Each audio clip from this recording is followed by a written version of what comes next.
Hello students उम्मीद करता हूँ आपने जो एक्सरसाइज 1.1 के प्रीवियस वीडियो में मैंने क्वेश्चंस किए थे आपको उनके सोल्यूशन समझ आ गए होंगे। तो चलिए अब हम बिना देरी किए मूव करते हैं एक्सरसाइज 1.2 क्लास 9 एनसीईआरटी सॉल्यूशंस पर।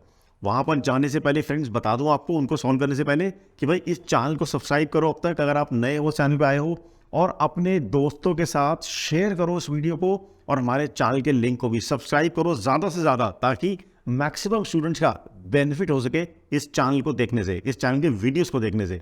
चलिए स्टार्ट करते हैं और एक्सरसाइज 1.2 की बात करते हैं। तो स्टूडेंट्स अब हम कर रहे हैं exercise 1.2 class 9th NCERT solutions.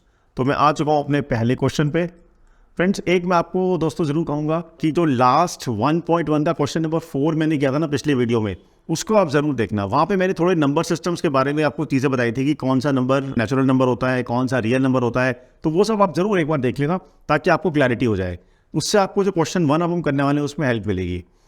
फिर भी एक बार रिकॉल करा दूं, real number system is the biggest number system. Real number के अंदर सारे नंबर्स आते हैं, नेचुरल नंबर्स भी आते हैं, रैशनल नंबर्स भी आते हैं, इररैशनल नंबर्स भी आते हैं, इंटीजर्स पॉजिटिव नेगेटिव दोनों आते हैं, होल नंबर्स भी आते हैं।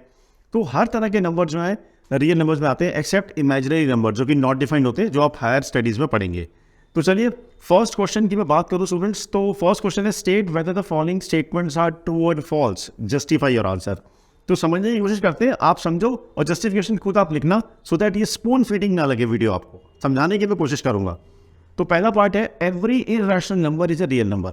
हमें ये बताना है कि ये स्टेटमेंट जो लिखा है ये ट्रू है या फॉल्स है। देखिए मैंने अभी आपको बता दिया एक मिनट पहले ही कि रियल नंबर सिस्टम के अंदर रैशनल नंबर्स भी आते हैं और इररेशनल नंबर्स भी आते हैं। तो इसका मतलब हर इररेशनल नंबर एक रियल नंबर है, ये एकदम सही बात है। तो इस फर्स्ट पार्ट का आंसर इसलिए आपका हो गया ट्रू।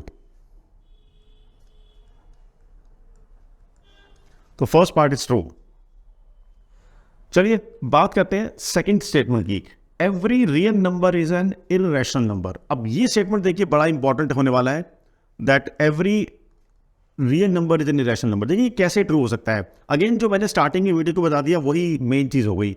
हर रियल नंबर सिस्टम जो बिगेस्ट नंबर सिस्टम होता है, तो भाई रियल नंबर के अंदर तो नेचुरल नंबर भी आते हैं, रैशनल नंबर भी आते हैं। अब रैशनल नंबर के पॉइंट से अगर पकड़ें, रैशनल नंबर वो नंबर होते हैं ऑब्वियसली जो इररेशनल नहीं है। तो हम ये कैसे कह सकते हैं कि हर रियल नंबर एक इररेशनल नंबर है? ये तो पॉसिबल ही नहीं है बिकॉज रियल नंबर के अंदर रैशनल नंबर भी आते हैं। दैट मीन्स मेरा ये स्टेटमेंट फॉल्स हो गया। तो इसमें हम इसको लिख देते हैं फॉल्स। तो जस्टिफिकेशन में आपने इस तरह से एक्सप्लेनेशन देनी है। अच्छा फ्रेंड्स बाय मिस्टेक ये थर्ड पार्ट पहले हो गया, तो ये थर्ड पार्ट कर लेते हैं और अब हम आ जाते हैं सेकेंड पार्ट पे। तो सेकेंड पार्ट की अगर हम बात करें, सेकेंड पार्ट है every point on the number line is of the form root m where m is a natural number. Root m is a natural number। मतलब क्वेश्चन ये कहा गया है कि स्टेटमेंट को बताइए ट्रू है कि फॉल्स है कि नंबर लाइन पे कोई भी पॉइंट हो वो रूट m की फॉर्म में लिखा जा सकता है जहां पे m एक नेचुरल नंबर है। तो क्या ये स्टेटमेंट सही है या ये स्टेटमेंट गलत है? चलिए डिस्कस करते हैं। देखो आप खुद सोचो, किसी भी रियल नंबर की अगर हम बात करें, मान लो रियल नंबर 1 की बात करते हैं, 1 को आप लिख सकते हो रूट 1, कोई प्रॉब्लम नहीं है। अगर मैं रियल नंबर 2 की बात करूं तो 2 को आप लिख सकते हो रूट 4। अगर मैं रियल नंबर 3 की बात करूं 3 को आप लिख सकते हो रूट 9। इसी तरह से अगर आप डेसिमल नंबर की बात करो, मान लो 1.4 की आप बात कर रहे हो तो 1.4 भी किसी ना किसी नंबर का तो रूट होगा ही। इसी तरह अगर हम 1.9 की बात करो किसी न किसी नंबर का रूट तो होगा ही। तो इसका मतलब ये स्टेटमेंट बिल्कुल सही है कि किसी भी नंबर को जब आप नंबर लाइन पर रिप्रेजेंट करोगे, देखिए मान लीजिए नंबर लाइन मैंने बनाई और यहाँ पर ये 0 है तो ये 1 है, 1 को ऑब्वियसली मैं रूट 1 लिख सकता हूँ, ये 2 है इसको मैं रूट 4 लिख सकता हूँ, इस तरह से so on and so for. तो जब मैं किसी भी नंबर लाइन पर किसी नंबर को रिप्रेजेंट करता हूँ तो डेफिनेटली स्क्वायर रूट m की फॉर्म में उसको लिखा जाना पॉसिबल है। हम बात कर रहे हैं रियल नंबर्स की, ये आप जरूर ध्यान रखिएगा। तो यानी कि ये स्टेटमेंट फिर क्या हो गया, ये स्टेटमेंट मेरा हो गया ट्रू। तो first part is true, second part is true and third part is false. चलिए चलते हैं सेकंड क्वेश्चन पे जल्दी से। तो स्टूडेंट ये हम आ गए अब सेकंड क्वेश्चन पे, देखते हैं पहले सेकंड क्वेश्चन है क्या। Second question says are the square roots of all positive integers irrational.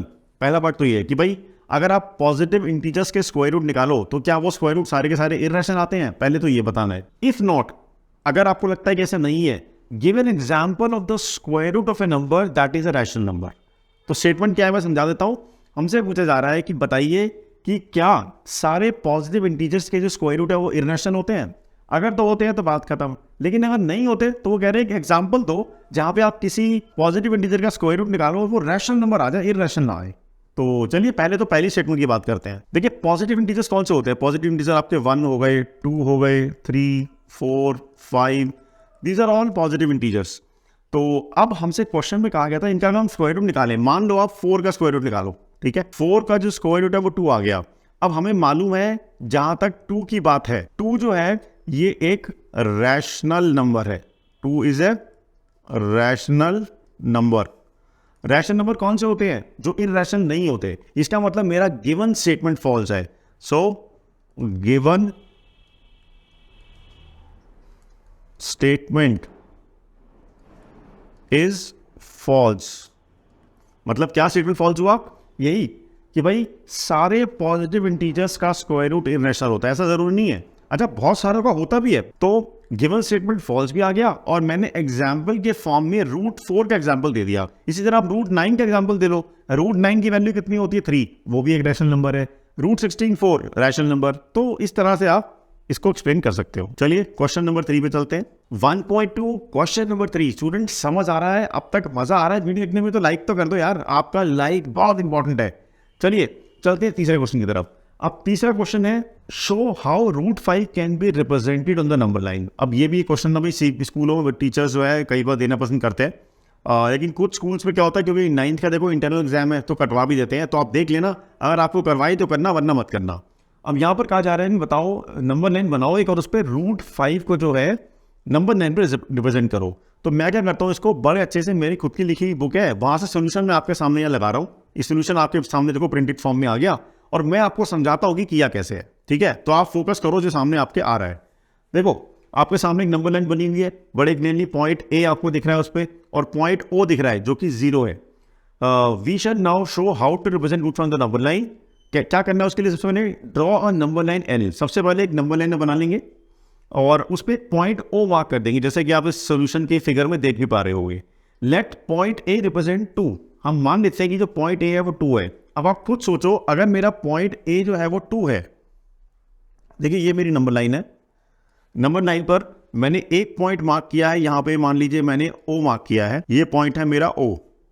और उसके बाद उसी तरह थोड़ी दूर जाकर के जो मैंने है एक पॉइंट ए मार्क किया है इसी तरह से। मान लो यहां पर मैंने जो है पॉइंट ए मार्क किया है, दिस इज ए। और हम क्या कह रहे हैं, लेट पॉइंट ए रिप्रेजेंट 2। अगर मैं पॉइंट ए को 2 मान रहा हूं तो इसका सिंपल सा मतलब हो गया कि जो डिस्टेंस है ओ ए ये आपका 2 हो गया। तो ये आप ध्यान रखिए, इस तरह से फिगर में देखो बना भी हुआ है। Now construct right angle triangle O A B. आप देख सकते हो फिगर में ओ ए बी एक राइट एंगल ट्राइंगल बना हुआ है। बना हुआ कि नहीं बना हुआ ओ ए बी, तो वो आप बना लोगे। कैसे बनाओगे, ओ ए बी बनाना, मैं एक बार ये ए मिटा देता हूँ ऐसे, तो ए को मैं नीचे लिख देता हूँ। तो ये मैंने ना ए को थोड़ा नीचे लिख दिया ताकि आपको समझ आए। और ओ ए बी आपको एक राइट एंगल ट्रायंगल बनाना है, तो चलो वो भी बना लेते हैं। कौन सा मुश्किल काम है दोस्तों। ओ ए बी बन गया मेरा एक राइट एंगल ट्रायंगल। देखो जी ये बन गया। या ऑब्वियसली आप जब एग्जाम में करोगे तो उसको प्रॉपरली बनाना। तो ये मेरा बन गया एक right angle triangle O A B. तो ये मैंने बना लिया ओ ए बी, ये ए पॉइंट है। तो आप देख सकते हैं यहां पर ये ओ ए बी एक राइट एंगल्ड ट्रायंगल है और वो इस तरह से बनाना है कि ओ ए की जो लेंथ है आपकी वो 2 है, जैसे मैंने अभी नीचे दिखा भी दिया आपको। और ए बी की जो वैल्यू है 1 यूनिट है, वो दिखानी है आपको कि ए बी आपको कितना दिखाना है। इसमें ए बी आप दिखाएंगे 1 यूनिट। तो आपको सबसे पहले क्या करना था, एक पॉइंट ओ मार्क करना था, उसके बाद एक पॉइंट ए मार्क करना था और ए को आपने 2 ले लेना है। ये जो पॉइंट ए है ये 2 है। देन सिंपली आपको एक राइट एंगल ट्रायंगल कंस्ट्रक्ट करना है ओ ए बी, और वो इस तरह से कंस्ट्रक्ट करना है कि जहां ओ ए की वैल्यू 2 हो और ए बी की वैल्यू 1 हो। अगर आप ये कर लेते हो तो आप आराम से √5 बना लेते हो। कैसे बना लेते हो √5, क्योंकि देखो मैं जस्टिफाई करता हूं। पाइथागोरस थ्योरम हमने 8th क्लास में पढ़ा हुआ है, तो हम क्या कर सकते हैं उसके बाद, बाय पाइथागोरस थ्योरम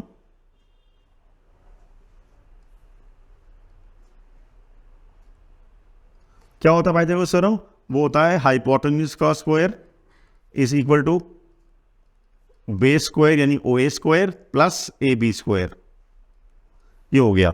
तो इसके अंदर मेरे को जो ओ बी है that is the value which I want, तो O B square as it is रहेगा।